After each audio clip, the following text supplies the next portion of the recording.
بسم اللہ الرحمن الرحیم۔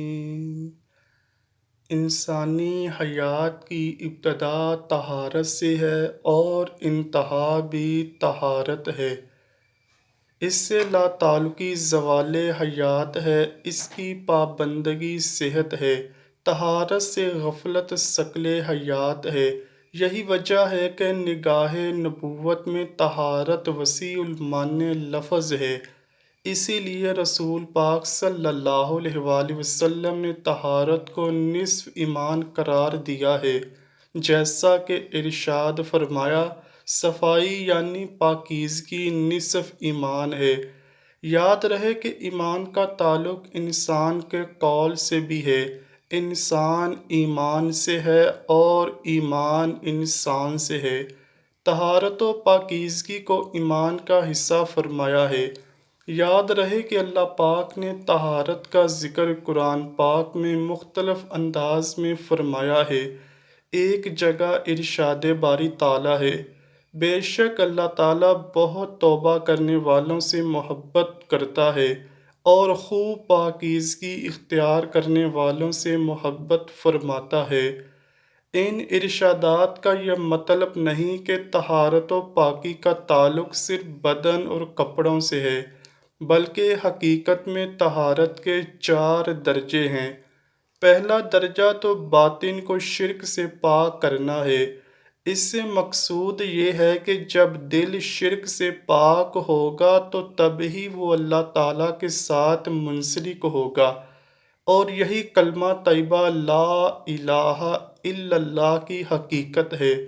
دوسرا درجہ حسد، تکبر، ریا، حرص، عداوت اور رعونت وغیرہ جیسے اخلاق رذیلہ سے دل کو پاک کرنا ہے، تاکہ دل تواضع، قناعت، توبہ، صبر، رجا اور محبت جیسے اخلاق سے آراستہ ہو جائے۔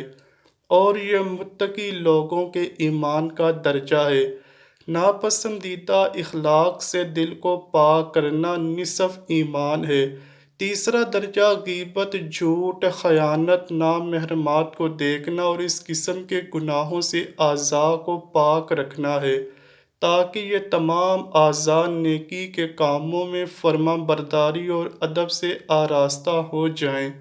اور یہ زاہدوں کے ایمان کا درجہ ہے۔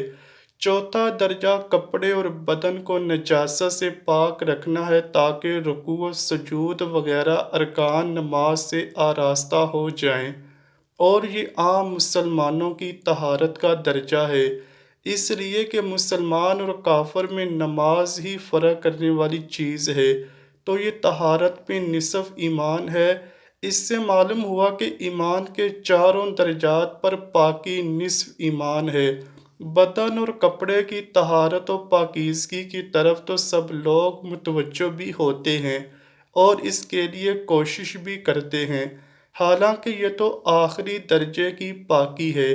اس میں توجہ اور انہماک کی وجہ یہ ہے کہ طہارت کی باقی اقسام سے یہ آسان ہے، اور اس سے نفس بھی خوش ہوتا ہے اور آرام بھی محسوس کرتا ہے، اور دوسرے لوگ بھی اس کی ظاہری پاکی کو دیکھتے اور اسی سے اس کے زہد و پارسائی کا چرچا ہوتا ہے۔